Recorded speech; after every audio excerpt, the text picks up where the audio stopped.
On en parle avec le professeur à la faculté de droit de l'Université de Montréal, Stéphane Boulac. Bonjour. Oui, bonjour, madame. Bon, pourquoi d'abord le pacte n'a rien de contraignant? Parce que c'est sa nature. À l'international, c'est une des façons de réguler certaines problématiques. On peut choisir à un bout du spectre un instrument contraignant, un traité. On peut appeler ça aussi une convention internationale, où là, le régime ainsi créé va imposer des obligations internationales aux États qui en font partie. Ou à l'autre opposé du spectre, on peut choisir un instrument, selon le jargon, qu'on appelle de droit mou, une traduction libre de soft law. Genre de déclaration. Ici, on parle d'un pacte. C'est pas tant la terminologie employée qui est déterminante. Là, c'est la nature comme telle. Dans ce document, on dit expressément qu'il n'y a rien de contraignant, des engagements qui sont pris par les États qui ont accepté d'être partis au pacte mondial sur l'immigration. C'est un sujet qui est excessivement complexe, cette histoire de migration. Ça touche des millions de personnes. En 2017, on a évalué à 258 le nombre de migrants. La solution, donc, est loin d'être simple pour les pays qui veulent bien y mettre un peu du leur. Oui, ben c'est ça. Puis l'instrument qui a été adopté, confirmé aujourd'hui, c'est un pas dans la direction d'une meilleure coopération relative aux migrations internationales. On insiste beaucoup sur le caractère non contraignant en droit international, mais j'aimerais ajouter ceci immédiatement, c'est que cet instrument pourra néanmoins se révéler pertinent dans l'interprétation et l'application du droit canadien, comme par exemple la loi canadienne sur l'immigration et la protection des réfugiés, également sa réglementation afférente. Les tribunaux, depuis un certain temps, une vingtaine d'années au pays, ont annoncé clairement que le droit interne doit s'interpréter eu égard à la réalité internationale. Par rapport aux traités dont le Canada fait partie, mais également par rapport aux soft law, aux instruments comme le pacte dont il est question aujourd'hui, mondial sur l'immigration. Alors, ce à quoi on s'est engagé, même si c'est pas de façon juridiquement formelle, c'est quand même un ajout de ce qui pourra éventuellement influencer, orienter l'application des lois et règlements au Canada. Il y a quand même de l'opposition, même si on dit de ce pacte qui n'est pas contraignant. Il y a des pays qui se sont retirés. On pense entre autres aux États-Unis, l'Australie, mais aussi beaucoup d'États européens comme la Hongrie, la Pologne. Pourquoi ces États-là se sont retirés du pacte? Ben, écoutez, quand on prend le chiffre, ça paraît grandiose qu'à l'origine, parce que je pense, je ne sais pas si vous l'avez souligné tantôt, le pacte confirmé aujourd'hui, c'est le fruit de travaux qui ont été amorcés suite à la déclaration de New York de 2016. On a adopté le texte en juillet dernier, puis là, on vient de confirmer. Au départ, ils étaient quelques 190 États autour de la table pour s'entendre sur un texte. Là, sauf erreur, on est descendu à un chiffre d'environ 160.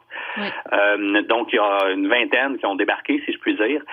Pourquoi? Bon, parce que, puis pour être précis, ce sont tous des États qui reçoivent les flux migratoires internationaux.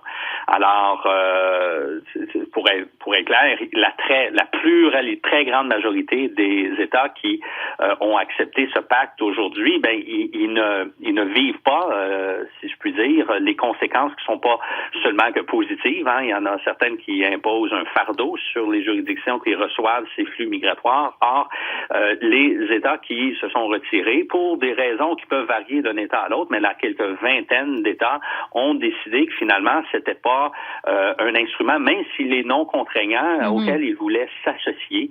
Il y a aussi des réalités de politique interne de certains de ces États qui, je pense à la Hongrie, à la Pologne notamment, sont aux prises avec des gouvernements de coalition, avec une faction qui est plutôt de droite, de centre-droite.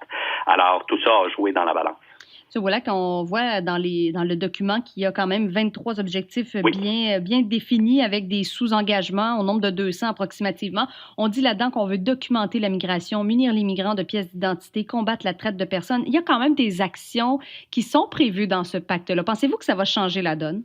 Oui, ben c'est certain que ça couche par écrit une série, puis c'est explicité, vous l'avez dit, hein, c'est 23 objectifs, mais qui sont explicités dans près de 200 points pour justement aider à savoir et coordonner quelles sont les bonnes pratiques dans le domaine de la migration internationale. Ça va évidemment harmoniser les pratiques, ce qui est sans doute une bonne chose pour que finalement le bon nombre de juridictions qui reçoivent la très grande majorité des migrants puissent à tout le moins, à la base, ou minimalement, devrais-je dire, suivre les mêmes pratiques. Essentiellement, est-ce qu'on peut dire du Pacte mondial pour l'immigration que c'est un premier pas vers d'autres engagements plus contraignants? Ça pourrait. C'est pas un premier pas dans le domaine de la migration parce que, bon, on peut retourner dans les années 50, à vrai dire, un des premiers principaux instruments internationaux de droit dur, là, une convention internationale a été adoptée en matière, justement, de protection des réfugiés, de migration internationale. Alors, c'est depuis très longtemps que la communauté internationale souhaite, justement, se doter de règles pour réguler ces réalités de migration internationale. Là, maintenant, c'est un pas supplémentaire qui peut-être pourrait à terme mener à une initiative onusienne, c'est-à-dire de l'ONU, pour en arriver à un accord international. Mais à cela, si vous permettez, j'ajouterai un caveat, un bémol, que avec justement les réticences exprimées par une vingtaine, un peu plus, d'États, là, on peut comprendre que il y a moins consensus, disons-le comme ça,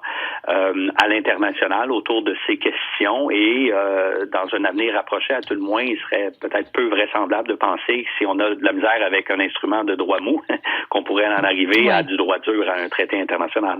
Stéphane Beaulac, professeur titulaire à la Faculté de droit de l'Université de Montréal. Merci beaucoup. Ça fait plaisir. Au revoir.